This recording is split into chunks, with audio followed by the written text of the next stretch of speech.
Charlotte's Web by E.B. White. Chapter 22. A Warm Wind. And so Wilbur came home to his beloved manure pile in the barn cellar. His was a strange homecoming. Around his neck he wore a Medal of Honor. In his mouth he held a sack of spider's eggs. There is no place like home, Wilbur thought, as he placed Charlotte's 514 unborn children carefully in a safe corner. The barn smelled good. His friends, the sheep and the geese, were glad to see him back. The geese gave him a noisy welcome. Congratulations, they cried. Nice work.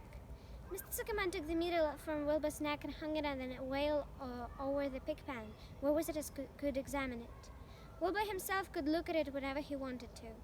In the days that followed, he was very happy. He grew to a great size. He no longer worried about being killed, for he knew that Mr. Zuckerman would keep him as long as he lived. Wilbur often thought of Charlotte. A few strands of her old web still hung in the doorway. Every day Wilbur would stand and look at the torn, empty web, and a lump would come to his throat. No one had ever had such a friend, so affectionate, so loyal, and so skillful.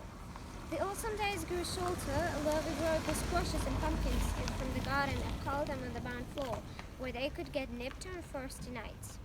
The maples and birches turned bright colors as the wind shook them, and they dropped their leaves one by one to the ground. Under the wild apple trees in the pasture, the red little apples lay thick on the ground, and the sheep gnawed them, and the geese gnawed them, and the foxes came in the night and sniffed them. One evening, just before Christmas, snow began falling. It covered house and barn and fields and woods. Wilbur had never seen snow before. One morning he went out and poured his drifts in his yard, for the fun of it. Fan and Avery arrived, dragging a sledge. They coasted down the lane and out onto the frozen pond in the pasture. "Coasting is the most fun there is," said Avery. "The most fun there is," retorted Fran, "is when the Ferris wheel stops and Harry and I are in top car and Harry makes the car swing and we can see everything for miles and miles and miles." "Goodness, are you still thinking about that old Ferris wheel?" said Avery in disgust. "The fair was weeks and weeks ago." "I think about it all the time," said Fran, picking snow from her ear. After Christmas, the thermometer dropped to 10 below zero. Cold settled on the world.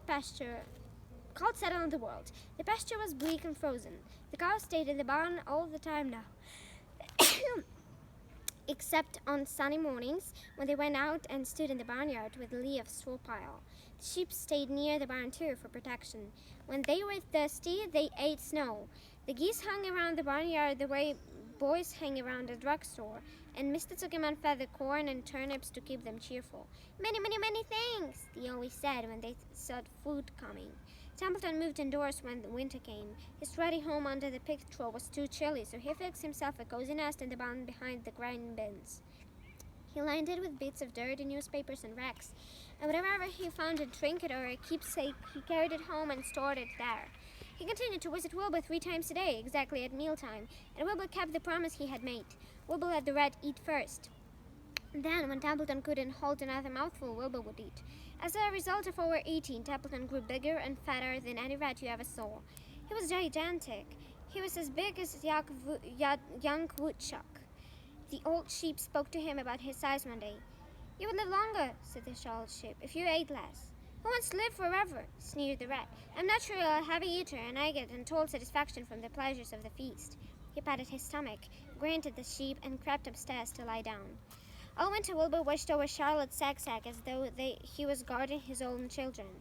He had scooped out a special place in the manure for the sack next to the board fence.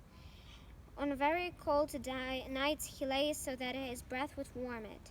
For Wilbur, nothing in the life was so important as this small round object. Nothing else mattered. Patiently he awaited the end of those, winter and coming of the little spiders. Life is always a rich and steady time when you are waiting for something to happen or to hatch. The winter ended last.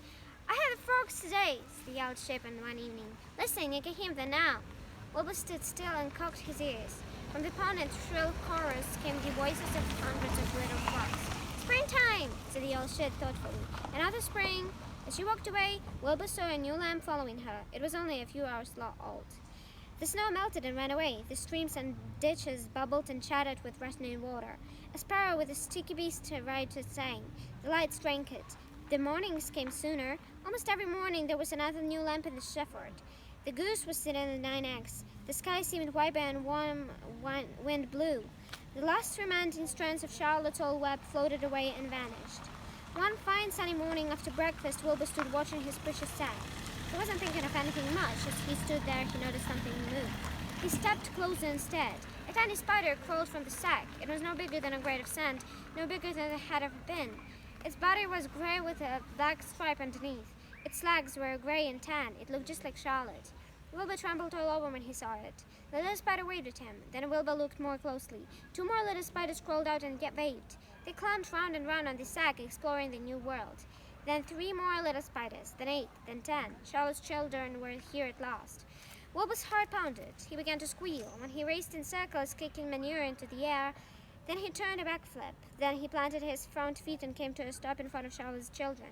"Hello there," he said. The first spider said hello, but its voice was too small. Wilbur couldn't hear it. "I'm an old friend of your mother's," said Wilbur. "I'm glad to see you. Are you all right? Is everything all right?" The little spiders waved their forelegs at him. Wilbur could see by the way they acted that they were glad to see him. "Is there anything I can get you? Is there anything you need?" The young spiders just waved. For several days and several nights they crawled there and up and down, around and about, waving at Wilbur, trailing tiny drag lines behind them, and exploring their home. There were dozens of them. Wilbur couldn't count them, but he knew that he had a great many new friends. They grew quite rapidly. Soon each was big as a BB shot. They made tiny webs near its sack. One came a quiet morning when Mr. Zuckerman opened the door to the north side. A warm draught of rising air blew softly through the barn cellar. The air smelled of the damp earth, of the spruce roots, on the sweet springtime. The baby spiders felt the warm updraw. One spider climbed to the top of the fence, then it did something that came as a great surprise to Wilbur. The spider took on its head, pointed its spinnerets in the air, and let loose a cloud of fine silk. The silk formed a balloon. As Wilbur watched, the spider let go of the fence and rose into the air. "Goodbye," it said as it sailed through the doorway. "Wait a minute," screamed Wilbur. "Where do you think you're going?" But the spider was already out of sight. Then another baby spider crawled to the top of the fence, stood on its head, made a balloon, and sailed away. Then another spider. Then another. The air was soon filled with tiny balloons, each balloons carrying a spider. Wilbur was frantic. Charlotte's babies were disappearing at a great rate. "Come back, children," he cried. "Goodbye," he called.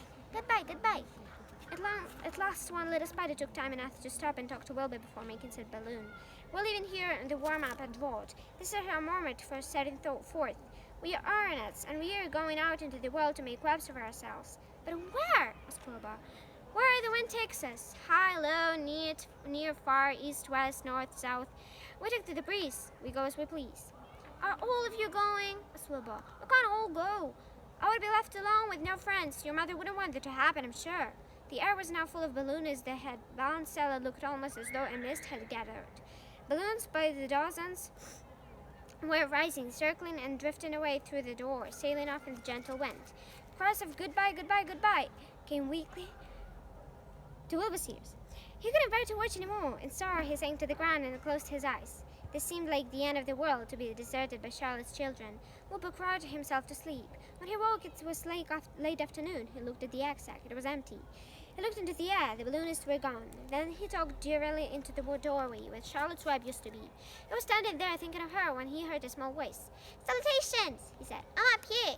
"So am I," said another tiny voice. "So am I," said a third voice. "3 of us are staying. We like this place and we like you." Wilbur looked up.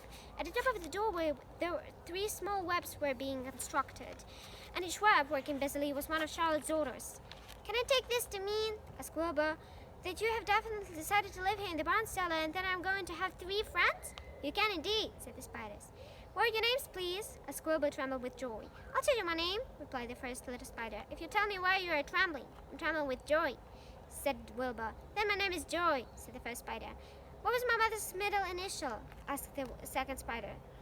"A," said Wilbur. "Then my name is Ebony," said the spider. "How about me?" asked the third spider. "Will you just pick out a nice, sensible name for me? Something not too long, not too fancy, and not too dumb?" Wilbur thought hard.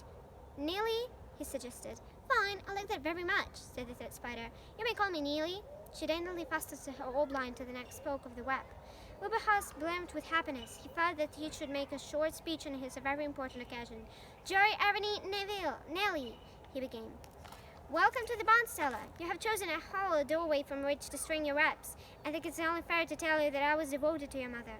I owe my very life to her. She was brilliant, beautiful, and loyal to the end. I shall always treasure her memory to you, her daughters. I pledge my friendship, forever and ever. I pledge mine, said Joey. I do too, said Avani. And so do I, said Nellie, who had just managed to catch a small gnat. It was a very happy day for Wilbur, and many more happy twinkle days followed. As time went on, as the months and years came and went, he was never without friends. Farron did not come regularly to the barn anymore. She was grown up and was careful to avoid childish things like sitting in a milk stool near a pig pen. But Charlotte's children and grandchildren and grand-grandchildren, year after year, lived into the doorway. Each spring there were new little spiders hatching out to take place of the old. Most of them sailed away in their balloons, but there were always 2 or 3 states and set up housekeeping in the doorway. Mr. Zuckerman took fine care of Wilbur all the rest of his days, and the pig was often visited by his friends and admirers, but nobody ever forgot the year of his triumph and the miracle of the web. Life in the barn was very good. Night and day, winter, summer, spring and autumn, dull days and bright days. It was the best place to be, though. Wilbur, this warm, delicious cellar, with the garrulous, the geese, the changing seasons, the heat of the sun, the passage of souls, the nearness of rats, the shameless of sheep, the love of spiders, the smell of manure, and the glory of everything. Wilbur never forgot Charlotte. Although he loved her children and grandchildren dearly, none of them ever quite took her place in his heart. She was in a class by herself. It is not often that someone comes along who is a true friend and a good writer. Charlotte was both.